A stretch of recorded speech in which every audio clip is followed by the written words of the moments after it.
สบายดีพี่น้องสินเก่าสินเคยเนาะพบพอกับบ่าวคำแสงอยู่ปากเซ่คือเก่าพี่น้องเนาะคลิปนี้ก็สิออกมาเว้าเรื่องห้องเช่าการหาห้องเช่าเนาะพี่น้องเนาะมันก็มาหอดหลักจุ่งมาหอดถ่ายเดือนเลยพี่น้องมื้อนี้ก็วันที่30แล้วเนาะก็ถือว่าจบสิ้นไปพี่น้องก็ห้องนะพี่น้องคำแสงกับบ่าวโยพากันหลอกหาห้องประมาณเกือบอาทิตย์พี่น้องประมาณอาทิตย์นั่นแหละเนาะแต่พุ่นต้นอาทิตย์ก่อนพี่น้องเนาะ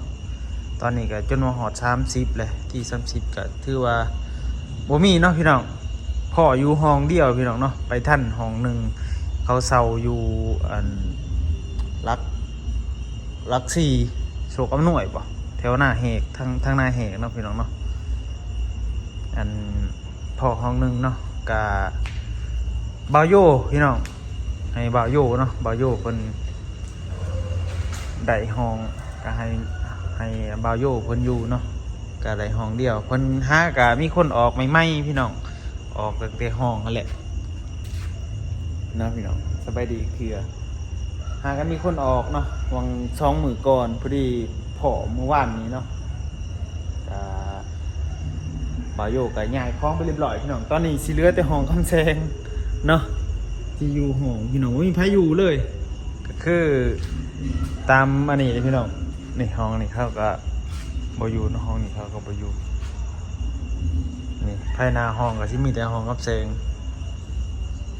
กับเครื่องบ่าวโยกกับยายไปเรียบร้อยเลยพี่น้องยายมื้อนี้เองเนาะยายไปวังแรกนี่เลยพี่น้อง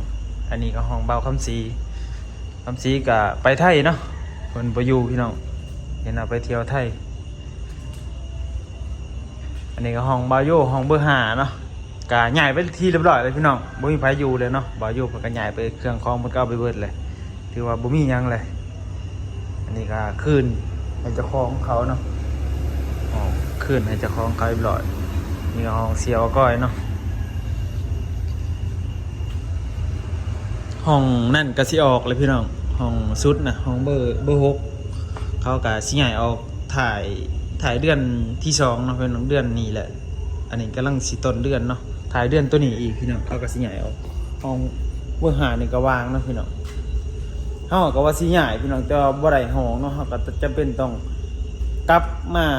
รวบรวมทุนหรือว่าเงินอะไรพี่น้องรวบรวมไปที่เรียบร้อยแล้วก็เอาไปจ่ายให้เจ้าของหอพี่น้องเจ้าของห้องพักนี่แหละเนาะจ่ายไปทีเรียบร้อยพี่น้องเป็นจำนวนเงิน6,300,000เท่าไหร่วะ38,000เนาะ6,338,000พี่น้องจ่าย6 เดือนเนาะ6 เดือนก็ถือว่าครึ่งปีเนาะพี่น้องเนาะตกห้องละ900,000กีบห้องนึง900,000ก็รวมน้ำไผ่ก็ตกอยู่เดือนละล้านเอสเนาะคือคำแซงก็คือเดือนนี้ก็ค่าน้ำค่าไฟคำแซงก็200,000นะพี่น้องเนาะก็รวมทั้งน้ำทั้งไฟก็ตกอยู่เดือนละล้านประมาณล้านเอสเนาะพี่น้องล้านนี้ล้าน2พุ่นแหละเนาะแต่ไฟใส่ไฟน้อยไฟหลายนะพี่น้องประมาณนั้นเนาะคำแซงกระจายไปทีเรียบร้อยเลยนี่เดี๋ยวสิมาเว้ารวมๆนิดนึงพี่น้อง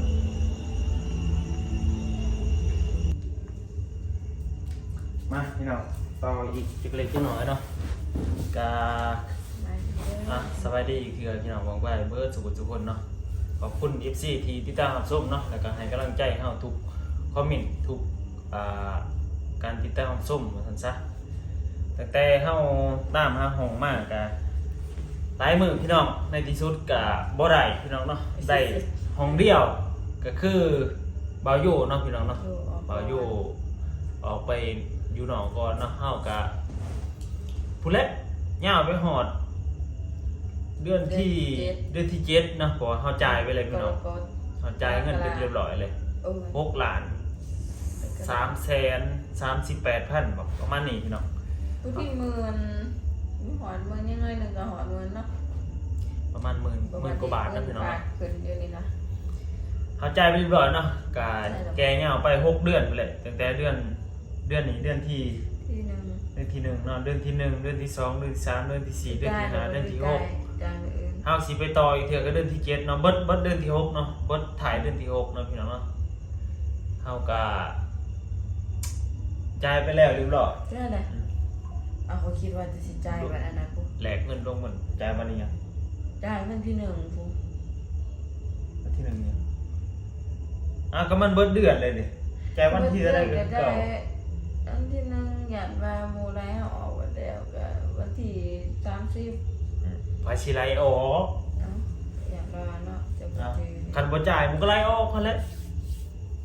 บ่มันเบิดเลยดิ นะ มันก็ต้องจ่ายคือเก่าจ่ายตอนใดก็จ่ายคือเก่าต้องจ่าย6เดือนคือเก่าจ่ายเป็นเดือนบ่ได้พอจ่ายเป็นเดือนบ่ได้มันต้องจ่ายรวม6เดือนเนาะเพราะว่าเดือนตัวนี้นี่ ถ่ายไปนี่ มันเริ่มต้นเดือนที่1นี่ก็คือนับ1ใหม่แต่ว่าเฮาน่ะเฮาอยากเอาบ่ทันเนาะตอนแรกเฮาบอกว่าเฮาอยากเอาบ่ทันเฮาก็ขอหาห้องและขอเวลาในการย้ายเครื่องย้ายของว่าซั่นซะ มันหาอยากเห็นพี่น้องว้าวกันเนาะ หาจนเป็นอาทิตย์พี่น้องยังบ่ได้เนาะ อืม บ่จักห อั ลาน ย นี้บ่โยกไปหาก็ได้ตัวเขาออกมือนึงนี่แหละ ถ้าหาก็ออก2มื้อ ก็เดินไปทาง พอดีไปทันถือพอดีเนาะเขาหาห้องน่ะคือกับแซงว่าแหละหากันส่วนๆเนาะเฮาอยู่นี่ในมื้อบางมื้อเฮาบ่ได้ออกไปไสนี่เขา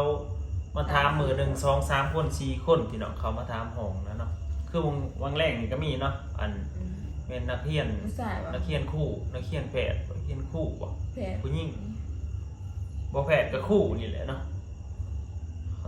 เขามาถามพอดีบาโยกำลังเอากระแจห้องมาพากไว้นะคำแจงเนาะบาโยคนคนเครื่องเหลวว่าซั่นจ้ะ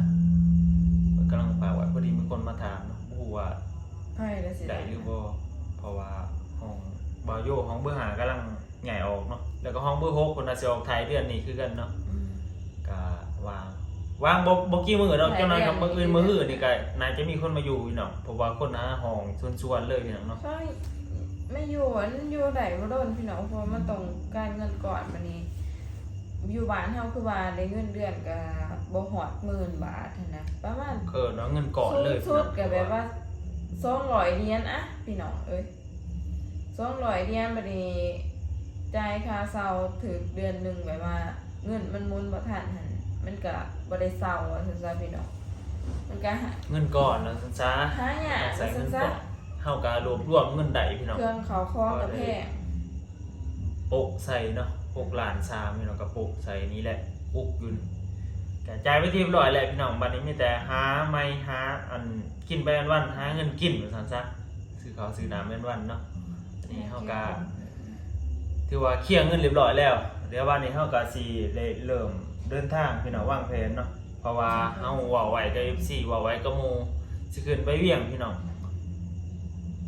สิขึ้นไปหาเสี่ยวหั่นแหละเนาะแล้วก็ไปหาถ่ายคลิปนี่แหละพี่น้องไปหาเสี่ยวก็แม่นไปหาเงินก็แม่นเนาะไปหาเลาะถ่ายคลิปไปพุ่นแหละแล้วก็มีแผนว่าคุยกันกับน้องรัฐแต่พุ่นว่าสิขึ้นสิขับไปพังไทยพี่น้องแต่ว่าบ่ได้ไปจักเทื่อก็คือย้อนว่าอยากหาห้องอยากเคลียร์ห้องอยากย้ายเครื่องของพี่น้องเนาะเพอเครื่องห้องก็หลายพี่น้องเนาะ ว่าเฮาว่าไว้นี่ว่าสิไปกินน้ำเอื่อยนี่พี่น้องเอื่อยอายว่าคำแซงอยู่เด้ ก็เลยบ่ได้ไปจักเทื่อเนาะย้อนว่าอยากหาห้องใหญ่ห้องแต่สุดท้ายมาก็บ่ได้พี่น้องก็เลยอยู่บอนเก่าเฮาก็เลยเคลียร์เข้าห้องแล้วเฮาก็สิเดินทางขึ้นเมื่อเวียงจันทน์เนาะพี่น้องประมาณมื้อฮื้อ อาทิตย์หนึงก็จังสิคืนกลับมาไทย ยังบ่ฮู้คือกันว่าสิอยู่จักเท่าใดแหละสิเมื่อเวียงแล้วก็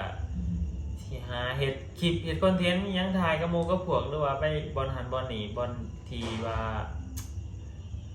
มีบ่อนนาเที่ยวหรือว่าบ่อนนาถ่ายคลิปเนาะพี่น้องผู้ใดที่อยู่ทางพุ่นก็แนะนำเนาะหรือว่าคอมเมนต์ให้แนวทางเขาแน่พี่น้องเนาะทางเวียงจันทน์ก็จะขึ้นไป แล้วก็ถ้าว่ามันบ่โอเคอยู่เวียงเขาก็สิเดินข้ามทางพุ่นเลยเนาะเพิ่นน่ะอีหยังวะกงกับเวียงจันทน์ น้องค่ะ น้องคายเนาะเฮาสิข้ามไปน้องคายเนาะเขาเดินทางไปหาอ้ายเอื้อยอยู่พังไทยเนาะเพราะว่าเฮาก็วางแผนไว้แต่ต้นแหละแต่ว่าเฮาบ่ได้ไปเนาะเฮาก็สิเดินทางไปเนาะ จักก็อันนั้นอยากเบิ่งคอนเสิร์ตก็ว่านั่นพี่น้องเอ้ยนะพ่อ เสิร์ชเนี่ย อยู่เก่าซูนน่ะ เฮาต้องเดินทางเฮาต้องเงินพี่น้องยูทูบเบอร์เฮาต้องเกินว่า ต้องเดินทางมาซะได้ยูทูบเบอร์เฮาอยู่กับทีบ่ได้พี่น้องเนาะแต่ว่าที่ ถู เฮาก พอดีแสดงได้สิมานะ ที่เฮาอยู่กับทีก็คืออยากเคลียร์ค่าห้องจากหาห้องอยากใหญ่เครื่องเนาะที่เฮาอยู่กับทีเดือน2 เดือนที่แล้วเนาะเดือนก่อนเฮาก็หากะดำหน้าเนาะดำหน้าวานกะแล้วก็เฮ็ดเวียกอยู่ทางบ้านพุ่นแหละเนาะเดือนที่แล้วเนาะแล้วก็เดือนตัวนี้ก็หาห้องจ่ายหาห้องมันใหญ่ห้องแต่ว่าต่อไปนี้เขาก็สิเริ่มเดินทางเนาะพี่น้องยูทูบเบอร์เขาต้องเดินทางเนาะเดินทางอยู่กับทีบ่ได้พี่น้องเนาะเขาต้องหาเรตติ้งหา2 ทางเนาะพี่น้องเนาะก็ทุกการเคลื่อนที่สุกการเคลื่อนไหวของเขาก็ล้วนแต่มาจาก FC ผู้ติดตามนั่นแหละเนาะให้กำลังใจเนาะพี่น้องเนาะในการเดินทางเนาะสิไปไสมาไสก็กำลังใจเขาก็จาก FC แหละจากการเบิ่งเขาส้มเนาะพี่น้องคลิปของเขากดไลค์กดแชร์หรือว่าเบิ่งโฆษณาเนาะพี่น้องเนาะพอได้เบิ่งโฆษณาให้แห่งดีเนาะพี่น้องเพราะว่าเงินหรือว่าได้ของเฮามันขึ้นมาจากอันโฆษณาส่วนหลายส่วนมากเนาะพี่น้องเนาะประมาณ 90% เนาะพี่น้องรายได้ของเฮาแม่นจากโฆษณาเนาะจากยอดดูหันประมาณ 10% เนาะพี่น้องเนาะจากคนเบิ่งรายได้จากคนเบิ่งส่วนหลายแม่นจากโฆษณาเนาะไปผู้ใดที่เข้าเบิ่งแล้วเนี่ยมันก็เป็นรายได้อีก1 ใน 10ว่าซั่นซะ10 ใน 100เนาะพี่น้องเนาะการเข้าเบิ่งบัดนี้ถ้ามีโฆษณาเบิ่งโฆษณาให้นี่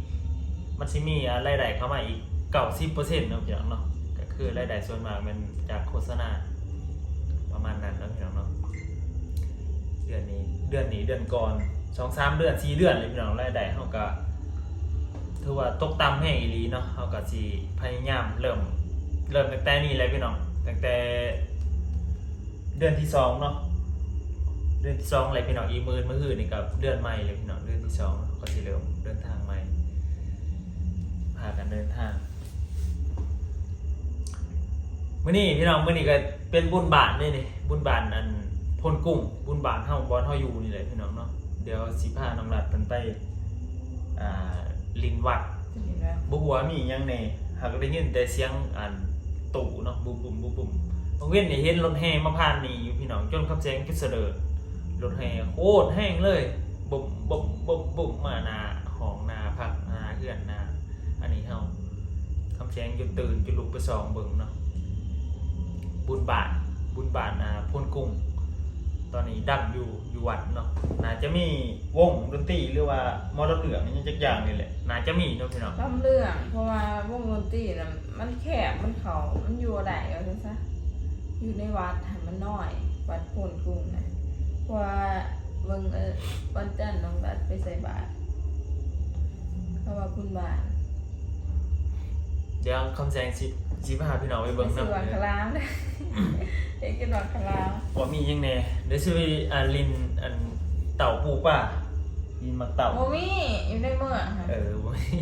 เพราะผิดกฎหมายเลยพี่น้องมันบ่คือเขตบ้านเท่าไรบ่คืออยู่บ้านนอกเนาะบ้านนอกอันนี้อยู่ในเมืองแม่ลืมสังเกตพี่น้องอยู่ในเมืองเฮาแต่ก่อนสิมีเนาะบุญทรงเลือดเพียงพอสิมีตัวจริงแบบคล้ายๆพนันเนาะ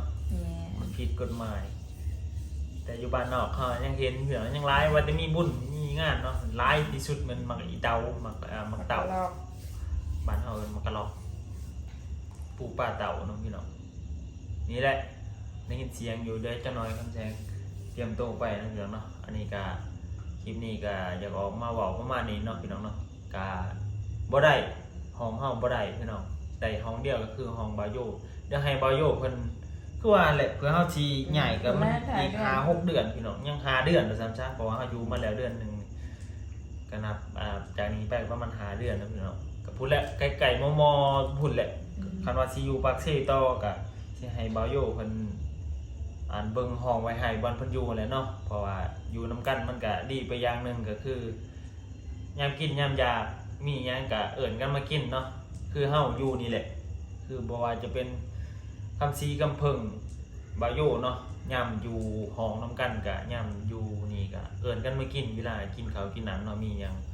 แต่ว่าย่ำอันนี้ก็มีใครอยู่มีแต่บาโยอยู่เฮากะเฮ็ดคลิปเฮ็ดหยังเฮากะพอได้ส่วนกันเงียบไม่ได้ถ้าสิบ่ได้ไปหาเพิ่นอยู่เพิ่นแหละอันนี้เพิ่นกะย้ายไปแล้วเนาะเพิ่นกะน่าจะเงียบทั้งนั้น เฮาก็น่าจะเงียบทั้งนี้พี่น้องบ่ มื้ ฮู้ อห ว่า น้าก็จังไปเยี่ยมเด้ได้ขึ้นเพื่อนใหม่เด้อเฮ้ย เดี๋ยวมื้อหน้าสิ อย่าลืมกันเด้อ พาพี่น้องไปเบิ่งเนาะของบ่าวโยเป็นจะได้